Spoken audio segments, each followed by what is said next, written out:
최근에 어느 방송국에서 가수이자 시인이기도 하고 문화 창작자라고 하는 이름을 가진 김민기 선생에 관한 다큐멘터리를 제작해서 방영을 했습니다. 그 영상이 방송된 후에 제 주변에는 이 다큐멘터리에 대한 많은 반응들과 또 이야기들이 있었습니다. 김민기라고 하는 분은 고등학교 때부터 작곡을 한 천재 작곡가라고 알려져 있는데요. 이분이 작곡한 노래들, 그러니까 아침 이슬, 상록수, 친구, 작은 연못, 늙은 군인의 노래, 아름다운 사람, 가을 편지, 이런 노래들은 1970년대, 80년대를 한국 사회를 살아온 수많은 사람들에게 각별한 의미를 가지고 있습니다. 왜냐하면 그 암울한 시대에 이 노래들이 우리 국민들에게 위로가 되었기 때문이죠. 특별히 1987년 6월 항쟁의 자리에서부터 시작해서 최근에 광화문의 촛불 시위의 자리에서까지 그분이 작곡한 아침 이슬이라고 하는 노래는 많은 사람들에게 함께 불려지는 노래가 되었고, 애국가처럼 그렇게 불리는 그런 노래로 자리매김을 했습니다. 이분의 삶을 소개하는 다큐멘터리를 보면서 제가 감동한 이유가 몇 가지가 있는데요. 가장 큰 이유는 이분의 삶이 개인적인 유익이나 혹은 개인의 영광이나 명성이나 혹은 이익이나 이런 것을 추구하는 삶을 살지 않았다는 것입니다. 일관된 삶의 원칙이 있었는데 그것은 자신을 드러내지 않았다는 것입니다. 대학교 시절에 이분은 이미 그분의 가수로서의 명성이 꽤 많이 알려져 있었는데도 그분은 자신의 명성과 영광과 부를 추구하지 않았고요. 20대부터 판자촌에서 학업의 기회를 잃어버리고 공장 노동자로 전전하는 사람들의 학업을 위하여 야학을 시작을 했고요. 전두환 군부 정권이 종식된 1987년부터는 대학로의 학전이라고 하는 소극장을 개관을 해서 수많은 공연을 그 자리에서 기획해서 올렸습니다. 그 공연 중에는 신인 배우 또 가수들에게 기회를 주는 그런 공연들이 대부분이었고요. 배우가 가난한 시절에 그 연극을 통해서 얻은 수익이 나면 배우들에게도 그 이익을 공정하게 나누어 주는 시스템을 만들었다고 그럽니다. 무엇보다도 이분의 삶을 소개하는 내용 중에 제게 인상적으로 다가왔던 장면은 이분이 경제적으로는 별로 도움이 되지 않는다는 걸 알면서도 그 자신의 극장에 어린이를 위한 연극과 뮤지컬을 꾸준히 올렸다는 그런 사실입니다. 사람들이 왜 그거 돈이 안 되는데 왜 그러냐 그렇게 물을 때 이분의 대답은 단순했습니다. 어린이들을 위한 공연도 있어야 되지 않겠느냐. 그러면 남들이 못하면 내가 해야 된다고 생각한다. 그래서 이익을 추구하지 않고 어린아이들을 사랑하는 마음 가지고 그들을 위한 공연을 꾸준히 올리는 그런 모습을 보여주었다 하는 이야기죠.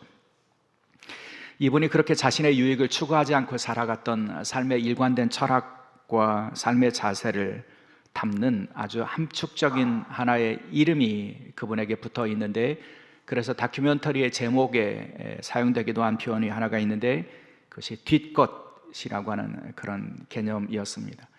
여러분, 앞것에 상대되는 뒷것이라고 하는 개념을 이분의 삶을 함축하는 이름으로 사용했다는 거죠.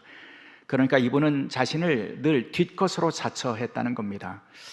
연기자들, 무대 위에 서 있는 사람들, 그들이 앞것이고 자신은 그들을 돕는 뒷것이다, 이렇게 자신의 위치를 자리매김하고 그렇게 설정하고 그렇게 불렀다는 것입니다. 자신이, 여러분, 이분이 원하면 그 지상에서는 조용필, 그리고 땅 아래에서는 김민기라고 하는 이름이 회자되던 그런 시절이었으니까 이분이 자신의 이름을 드러내기를 원했다면 얼마든지 자신의 이름을 얻을 수 있었을 것입니다. 큰 명성을 얻을 수 있었을 것이고, 또 자본주의 질서에 따르면 그 명성은 곧 큰 돈이 되고 유익이 될 수 있었을 것입니다. 그런데 그렇게 살지 않았다는 겁니다.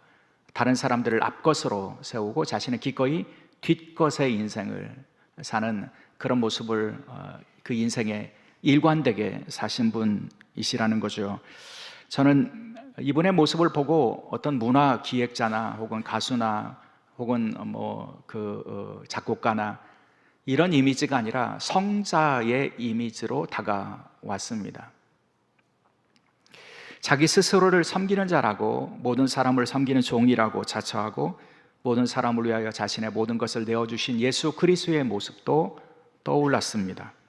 그리고 그렇게 사셨기에 앞것을 자처하며 나는 너보다 더 앞서야겠다고 경쟁하거나 자신의 이름을 드러내기 위해서 자신의 목소리를 높이는 삶이 아니라 뒷것의 자리를 지키는 삶을 사셨기 때문에 그분의 삶과 인격의 향기가 지금까지 수십 년 동안 한국 사회를 채우는 그런 삶을 사실 수 있었겠다, 이런 생각이 들었습니다.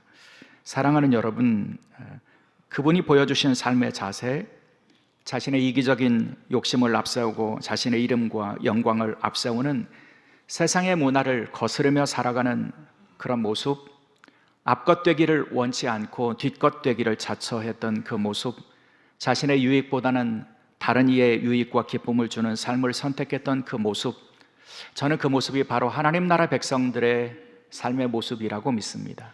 하나님의 백성으로 산다는 것은 그런 가치를 추구하는 삶이어야 한다는 것이죠. 하나님께서 하나님의 백성들에게 기대하시는 모습이 바로 그런 모습이기 때문입니다. 하나님의 관심사는 어느 시대에나 동일합니다. 하나님의 관심사는 어느 시대에나 당신의 백성이 세상 사람들과는 다른 구별된 가치를 추구하는 사람이 되기를 원하시죠. 이것을 성경은 거룩이라고 하는 개념으로 설명합니다. 성경이 말하고 있는 거룩, 그것은 세상과 구별되다 혹은 세상과 다른 차원을 산다라고 하는 의미를 가지고 있다는 말씀입니다. 하나님께서는 이스라엘 백성들이 그런 백성이 되기를 원하셨습니다. 그래서 그들의 능력이 아니라 하나님의 은혜로 구원하셨습니다. 그리고 그들을 너희는 내 것이다 라고 말씀해 주셨습니다. 그리고 그들을 가나안 땅, 거룩한 땅으로 인도하셨습니다. 그리고 그 땅에서 그들이 거룩한 삶을 살기를 가르쳐 주셨습니다. 명령해 주셨습니다. 하나님께서는 이스라엘 백성들에게 거룩을 명령하셨지요. 레위기 11장 45절 말씀인데요, 나는 너희 하나님이 되려고 너희를 애굽 땅에서 인도하여 낸 여호와라. 내가 거룩하니 너희도 거룩할지어다. 하나님은 이스라엘 백성들을 애굽 땅에서 구원했으니 너는 내 것이다. 너희가 내 백성 된 증거는 내가 거룩하니 너희도 거룩하라. 거룩이라고 하는 이 말씀을 통하여 함축하셨고, 그리고 이스라엘 백성들의 이름이, 그들의 삶의 내용이 거룩이어야 한다고 하는 것을 가르쳐 주십니다. 그 거룩한 백성의 공동체를 세우게 하시기 위하여 하나님께서는 애굽의 문화도 아니고 가나안 땅에 인도하셔서 그 가나안 땅에서 그 가나안의 문화를 거스르며 그 가나안의 문화를 담지 않는 이스라엘 백성들의 거룩을 세워가기를 원하셨습니다. 하나님께서 그것을 위해서 이스라엘 백성들에게 주신 것이 율법입니다. 하나님과 언약 백성으로 살아가려면 이렇게 살아야 한다고 율법을 통해서 하나님의 거룩한 백성으로 살아가는 법을 가르쳐 주셨죠. 이런 하나님의 뜻을 가장 잘 안 사람이 모세라고 할 수 있습니다. 그래서 모세는 하나님의 율법을 이스라엘 백성들에게 가르쳤습니다. 기회가 있을 때마다 가르쳤습니다. 광야의 여정 가운데서 그들을 가르쳤습니다. 가나안을 목전에 두고도 그들에게 율법을 가르쳤습니다.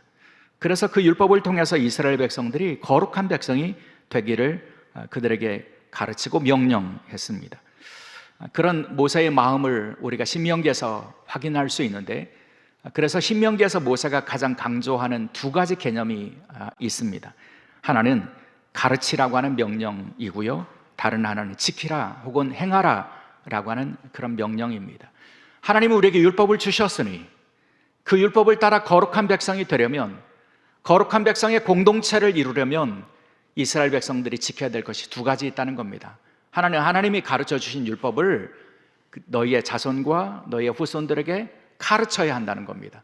그래야 어떻게 하나님을 섬기는지, 하나님이 기대하시는 거룩한 삶의 모습이 무엇인지 그것을 후대들이 알 수 있기 때문이고요, 가르친다면 그것을 지켜 행하라. 하나님이 원하시는 삶이 무엇인지를 가르치고 그것을 지켜 행할 수 있도록 하라 가정이라고 하는 것이 모세의 설교의 중심이고 주제라고 할 수 있습니다. 여러분, 그렇게 하나님의 율법을 가르친 하나님의 율법을 지켜 행하는 거룩한 공동체로 이스라엘을 세우기 위해서 모세가 주목한 그런 대상이 있는데요, 그것이 바로 가정입니다.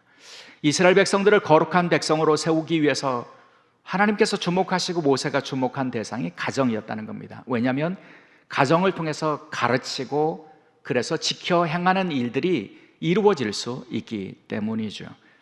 모세는 이스라엘 백성들이 먼저 가르치는 공동체가 되어야 된다고 말씀해 주십니다. 신명기 6장 7절의 말씀인데요, 내 자녀에게 부지런히 가르치며 집에 앉았을 때이든지 길을 갈 때이든지 누워 있을 때이든지 일어날 때이든지 이 말씀을 강론하라.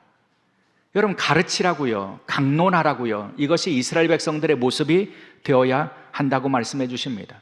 여러분, 거룩함을 지켜갈 수 있는 가장 중요한 방법은 가르치는 것입니다. 하나님의 율법이 무엇인지, 하나님 기뻐하시는 삶이 무엇인지, 하나님의 백성으로 살아가려면 어떻게 살아야 되는지, 여러분, 가르침이 이어져야 한다는 거죠.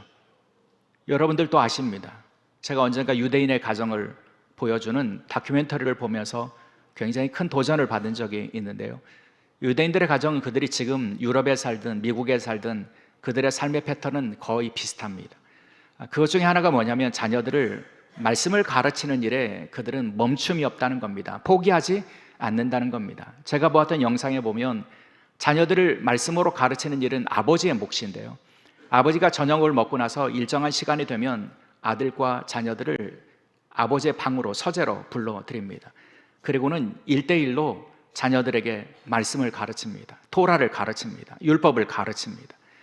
여러분, 그것은 그들이 어떤 특정한 일에만 하는 것이 아니고요, 매일매일이요, 매일매일 시간을 정해놓고 그 말씀을 가르치는 그런 가정의 모습을 보았습니다. 아, 저러니 나라를 잃고 그 수천 년 동안 떠돌면서도 그 하나님의 백성이라고 하는 정체성을 지킬 수 있었겠구나, 믿음의 유산이 그 가정에서 이어질 수 있겠구나, 그런 생각이 제게 들었습니다. 사랑하는 여러분, 가정에서 말씀을 가르치는 것은 매우 중요합니다. 가정에서 말씀을 가르치고 율법을 가르치고 하나님의 계명을 가르치고, 그래서 자녀들이 세상의 가치를 추구하는 것이 아니라 하늘의 가치를 추구하고 하나님의 뜻을 선택하고 그 길을 가게 하는 것, 이것은 하나님의 백성들을 거룩하게 만들 수 있는 유일한 길이기 때문입니다. 만일 그 길을 잃어버리면, 그래서 가정에서 하나님의 말씀이 사라져버리면 여러분, 하나님의 복이 사라지게 된다고 우리는 기억하고 고백할 수 있어야 한다는 것입니다. 그것을 보여주는 가장 좋은 예가 엘리의 가정 아닙니까? 여러분, 가정의 달이 되면 가장 많이 언급되는 이 엘리의 가정, 사무엘상 2장에 보면 이 엘리의 가정의 이야기가 나오죠. 홈리와 비느하스라고 하는 이 엘리 제사장의 두 아들의 이야기가 나오지 않습니까? 근데 늘 말씀드린 것처럼요, 이 엘리의 두 아들의 모습을 성경은 뭐라고 말하냐면 사무엘상 2장 12절에 보면 엘리의 아들들은 행실이 나빠 하나님을 알지 못하더라, 이렇게 되어 있습니다. 알지 못하더라. 여러분, 모세가 가정에서 하나님의 말씀을 가르쳐야 된다고, 강론해야 된다고, 때가 되면 시간이 있든지 없든지 집안에서든지 밖에서든지 하나님의 말씀 가르치라고 그렇게 이스라엘 백성들에게 지시했는데요, 그 시간이 얼마 지나지 않아서 여러분, 사무엘 시대에 엘리 제사장의 가정에서 이루어지는 일을 보세요. 여러분, 엘리 제사장이 제사장이었어요. 그러니 그 아들도 제사장의 직무를 이어받아야 될 사람들이었어요. 근데 그들을 성경은 뭐라고 평가합니까? 그들이 여호와를 알지 못하더라, 이렇게 말씀합니다. 여러분, 그럼 누구의 책임입니까? 그 부모의 책임이죠. 여호와를 알리지 않았으니, 가르치지 않았으니 알지 못한 것 아닙니까? 여기 알지 못하더라 라고 하는 말씀을 새번역 성경에서는 어떻게 말하냐면 그들은 주님을 무시하였다, 이렇게 번역하고 있어요. 여러분, 하나님을 알지 못하는 것은 하나님을 무시하는 일입니다. 하나님이 그들의 주가 되시고 그들의 구원자가 되시고 그들에게 복 주시는 분이신데 주님을 알지 못하면 주님을 무시할 수밖에 없지 않겠습니까? 주님을 무시하면 주님의 명령이 귀에 들어오겠습니까? 여러분, 우리가 무시하는 어떤 대상이 있는데 그 사람이 뭔가를 요청하는데 그 요청이 여러분 마음에 꽂혀 있겠습니까? 내가 존경하거나 사랑하지 않는 사람이 나에게 뭔가를 요구하는데 그것을 기꺼이 여러분 마음에 새기고 평생의 지표로 삼고 살아가겠습니까? 여러분, 홈리와 비느하스의 특징은 주님을 알지도 못했고 주님을 무시하는 사람들이었다는 겁니다. 그러니 주님의 법을 그들이 들을 리가 없지요. 순종할 리가 없지요. 그 모습은 결국은 주님을 순종하지 않으면, 주님을 무시하면 그들에게 남는 것은 무엇이겠습니까? 인간의 욕망, 이기적인 본능, 이것만 남게 되는 거예요. 홈리와 비느하스의 삶의 모습이 그렇습니다. 하나님께 드려진 제물 가운데도 하나님께 드려지기도 전에 그 제물 가운데 가장 좋은 부위를 그들이 가져다 먹습니다. 주님을 무시하는 겁니다. 주님을 우선순위로 두지 않는 겁니다. 주님을 존경하지 않는 겁니다. 주님을 예배할 마음이 없는 겁니다. 여러분, 그렇게 주님을 우선순위로 두지 못하면 사람에게 남는 것은 이기적인 본능밖에 남지 않습니다. 이기적인 욕망밖에 남지 못합니다. 그러면요, 그 결국은 하나님의 사랑과 하나님의 복으로부터도 끊어지게 되어 있다는 겁니다. 여러분, 이스라엘 백성들이 그 가나안에서 살아가는 것은 하나님의 구원 때문입니다. 하나님의 은혜 때문입니다. 하나님이 그 백성들에게 주신 약속, 복에 대한 약속 때문이 아닙니까? 근데 그들이 주님을 무시하고 알지 못하고 거역하면 그 복에서 끊어지게 된다는 겁니다. 그것을 엘리의 가정에 보여주지 않습니까? 홈리와 비느하스가 주님을 알지 못했고요, 주님을 무시했고요, 주님의 계명을 지키지 않았고요. 그 결과가 어떻게 됩니까? 그 가정에서부터 붕괴가 일어납니다. 홈리와 비느하스가 전사합니다. 블레셋과의 싸움에서 죽습니다. 그 소식을 들은 엘리도 죽습니다. 그리고 그 소식을 들은 며느리도 죽습니다. 여러분, 가정이 다 붕괴되는 모습을 보여주고 있다는 겁니다.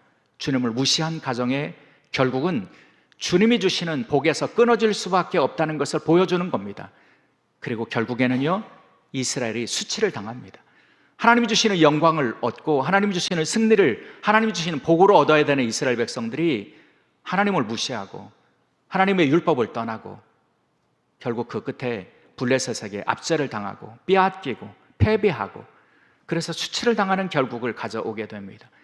성경 그 출발점이 어디 있는지를 그렇게 말씀합니다. 그들이 주님을 알지 못했다고요, 주님을 무시했다고요, 주님의 율법을 지키지 못했다고요. 그래서 하나님의 축복에서부터, 복에서부터 끊어졌고, 그래서 그들이 수치를 당하게 되었다고 말씀하고 있는 거죠. 사랑하는 여러분, 가정을 세워가는 일은 가벼운 일이 아닙니다. 여러분, 작은 일도 아닙니다. 가정이 말씀 위에 세워지고 하나님의 계명과 율법과 말씀을 청종하고 순종하는 가정으로 세워질 때 그 가정에 하나님 주시는 구원과 회복과 복이 충만하게 될 줄 믿습니다. 그리고 그 가정을 통해서 하나님이 이루시는 세상과 또 나라와 열방을 향한 하나님의 축복의 질서들이 나타날 수 있게 될 줄 믿습니다. 그런 의미에서 가정을 세워가는 것, 말씀 위에 세워가는 것, 이것이 우리에게 주신 큰 사명이라고 하는 믿음의 고백을 가지고 가정을 세워가는 주의 백성들이 될 수 있기를 주의 이름으로 축원합니다. 그렇다면 여러분, 우리가 하나님 주신 가정을 어떻게 거룩한 백성의 공동체로 세워갈 수 있을까요? 어떻게 하나님 주시는 복을 주시는 그런 가정으로 세워갈 수 있을까요? 하나님께서 인정하시고 복 주시는 거룩한 가정으로 세우기 위하여 우리가 힘써야 될 것이 무엇일까요? 이 질문에 대한 답을 저는 룻기 1장에서 찾으면서 함께 은혜를 나누고 싶습니다. 여러분, 룻기 1장의 내용은 우리가 아는 것처럼 한 가정이 겪은 철저한 실패와 붕괴의 내용을 다루고 있습니다. 흉년을 만난 베들레헴에 살던 한 가정, 그 가정의 가장의 선택에 대한 이야기에서부터 룻기는 시작이 됩니다. 이야기의 중심에 선 사람은 베들레헴에 살던 엘리멜렉이라고 하는 사람입니다. 이 사람은 자신이 살던 이 베들레헴에 흉년이 찾아오자 아내 나오미 그리고 두 아들을 이끌고 살 길을 찾습니다. 살 길을 찾아서 모압이라고 하는 이방의 땅을 선택하고 그리로 내려갑니다. 흉년을 피하고자, 위기를 모면하고자 이방의 땅으로 들어가기를 선택했다는 것입니다. 근데 여러분, 이 선택은 분명히 하나님의 뜻에 따른 선택은 아닙니다. 왜냐하면 하나님께서는 그들이 이방의 땅에 내려가기를 결코 원치 않으셨을 것이기 때문입니다. 그저 인간적인 선택이었을 뿐이라고 하는 그런 의미이죠. 그 인간적인 선택은요, 하나님의 뜻을 따른 선택이 아닌 인간의 선택은 더 나쁜 결과를 가져오지 않았습니까? 모압 땅에 내려간 이 엘리멜렉의 집이 붕괴되기 시작하지 않습니까? 모압 땅에서 엘리멜렉이 죽습니다. 그리고 그 희망이고 소망이라고 할 수 있는 두 아들도 그곳에서 죽습니다. 엘리멜렉의 아내 나오미와 이방의 땅에서 얻은 두 이방 며느리만 남겨집니다. 여러분, 남겨진 나오미의 형편은, 성경이 증언하는 나오미의 형편은 절망입니다. 그래서 나오미 입에서 스스로 뭐라고 말하자면 소망이 없다, 이런 말을 합니다. 나와 함께 따라가면 너에게 소망이 없다, 이렇게 말하는 나오미의 모습은 성경이 주는 나오미의 집의 형편을 잘 보여주는 그런 표현이라고 할 수 있습니다. 이방 땅에 남편 잃어버리고 두 아들 잃어버리고 이방의 며느리 둘과 함께 살아가야 되는 나오미의 형편, 그 가정의 모습, 힘이 될 사람도 없고 도움이 될 사람도 없고 미래에 대한 소망도 없고 절망뿐인 그런 가정의 모습을 보여줍니다. 엘리멜렉의 선택의 결과는 그 가정이 결국은 절망에 처하는, 붕괴와 절망을 경험하는 그런 모습이라고 하는 것을 보여주죠. 근데 여러분, 이 룻기의 이 분위기가 대전환을 이루는 장면이 나옵니다. 대전환을 이루는 장면은 베들레헴에서부터 들려온 한 소식을 나오미가 듣는 장면이죠. 하나님께서 자기 백성을 돌보셨다. 하나님께서 그 땅에 양식을 주셨다. 하나님께서 그 땅을 회복시켜 주셨다. 이 소식을 나오미가 듣습니다. 그리고 그 소식을 들은 나오미가 한 가지 결단을 합니다. 자신이 이방의 땅에서 이렇게 희망 없이 절망적인 삶을 하루하루 살기보다는 베들레헴에 돌아가야겠다 생각하고 선택합니다. 결단합니다. 그래서 하나님의 백성이 있는 베들레헴으로 올라가기를 선택하고 유다를 향한 여정을 그가 출발하게 되죠. 그러나 그 여정에 생각해 보니 두 며느리를 데려가는 것은 좋은 일이 아니라고 하는 판단이 들었습니다. 그 두 며느리의 미래를 생각해 보면 그들의 친정으로 돌려보내는 것이 더 좋다는 생각을 한 거죠. 두 며느리의 형편을 생각하며 동정하는 마음이 들어온 것입니다. 그래서 두 며느리에게 자신의 어머니의 집으로 돌아가라고, 그리고 너희가 섬기던 신에게로 돌아가고, 그래서 그들을 의지하고 살라고 그 둘을 돌려보냅니다. 그러자 오르바라고 하는 며느리는 그 시어머니의 말을 듣고 울면서 결국 자신의 집으로 돌아가죠. 반면에 룻이라고 하는 며느리는 나오미가 섬기는 하나님이 나의 하나님이라고 고백합니다. 그리고 하나님을 섬기기 위하여 나도 시어머니와 함께 유다 땅으로 올라가겠노라고, 그리고 베들레헴에 함께 시어머니를 쫓아 베들레헴으로 올라가는 모습을 보여줍니다. 여러분, 룻기를 우리가 이해하기 위해서는 이 대조되는 선택을 주목할 필요가 있다고 저는 믿습니다. 엘리멜렉의 선택, 이방 땅 모압으로 내려가는 선택과 대조되는 이 나오미의 선택, 유다 땅 베들레헴으로 올라가기를 선택했던 이 두 선택이 다른 모습을 보아야 하고요. 시어머니가 본래의 집으로 돌아가라고 했을 때에 자신의 집으로, 어머니의 집으로 돌아가기를 선택했던 이 오르바의 선택과 반면에 어머니의 하나님을 나의 하나님으로 믿습니다, 어머니와 함께 하겠습니다, 어머니와 함께 유다 땅으로, 하나님의 백성들의 땅으로 올라오기를 선택했던 이 룻의 선택이 대조를 이루고 있는 모습을 보여주고 있다는 것입니다. 여러분, 이 룻의 선택은 현실의 상황으로 보면 어리석은 것처럼 보입니다. 여러분, 홀로 남겨진 늙은 시어머니와 함께 그 문화적으로나 그 삶의 언어나 모든 것이 다른 유다 땅으로 올라오는 것은 룻에게는 지혜로운 현명한 그런 선택이라고 볼 수 없습니다. 더 어려워지는 그런 선택으로 보여지죠. 그러나 여러분, 그 룻의 선택이 곧 하나님의 구원의 역사가 시작되는 시점이라고 룻기는 말합니다. 여러분, 그 어려운 선택이, 베들레헴으로 올라오는 선택이 결국은 룻과 나오미의 가정을 회복시키지 않았습니까? 사람의 머리로는 생각할 수 없는 보아스라고 하는 사람을 통해서 그 가정을 하나님께서 회복시켜 주셨고요. 그 회복은 한 가정의 회복에서 끝난 것이 아니라 이 보아스를 통해서, 룻을 통해서 이새를 주시고, 이새를 통해서 다윗을 주시고, 다윗의 가문에 예수님을 보내주셔서 하나님이 이루시는 놀라운 구원 역사를 이루는 그런 도구로 쓰임받아 받는 영광을 누리게 되었다고 성경은 말씀해 주시고 있습니다. 여러분, 그런 하나님의 구원과 하나님의 그 놀라운 회복의 역사의 출발점에는 선택이 있었다는 겁니다. 하나님의 뜻에 따른 선택, 하나님의 땅을 선택, 그리고 하늘의 가치를 추구하며 위로 올라가기를 선택했던 한 선택이 결국 하나님의 구원과 하나님의 회복을 경험할 수 있는 그런 기회가 되었다는 것이죠. 사랑하는 여러분, 우리의 가정을 거룩한 가정으로 세우기를 원한다면 그 출발점은 바로 그 선택에 있어야 된다고 믿습니다. 여러분, 우리가 세상에서 무엇을 선택하는가에 따라 우리의 삶의 내용이 달라지지 않습니까? 내가 선택해야 될 때에 위로 올라가는 길을 선택할 것인지 아래로 내려갈 길을 선택할 것인지, 하나님 기뻐하시는 길을 선택할 것인지 나의 유익을 위한 선택을 할 것인지, 잠깐 눈앞에 보이는 유익을 위한 선택을 할 것인지 아니면 영원한 가치를 위한 선택을 할 것인지, 내가 만들 수 있는 그런 일들을 선택할 것인지 아니면 하나님의 축복을 선택할 것인지, 여러분, 믿음은 선택입니다. 그 선택 가운데 참된 것, 영원한 것, 하늘의 가치, 올라가는 것, 이것을 선택하는 가정이 거룩한 가정이 될 수 있다는 것입니다. 그리고 그 거룩한 가정을 하나님께서는 친히 복 주신다고 말씀해 주십니다. 우리가 볼 수 없는 것들을 통해서 하나님께서는 구원과 회복의 놀라운 역사를 이루어 주실 것입니다. 우리의 가정을 그렇게 거룩한 가정으로, 거룩한 것을 선택하는 가정으로 세워가는 믿음의 종들이 될 수 있기를 주의 이름으로 축원합니다. 기도하시겠습니다. 주님,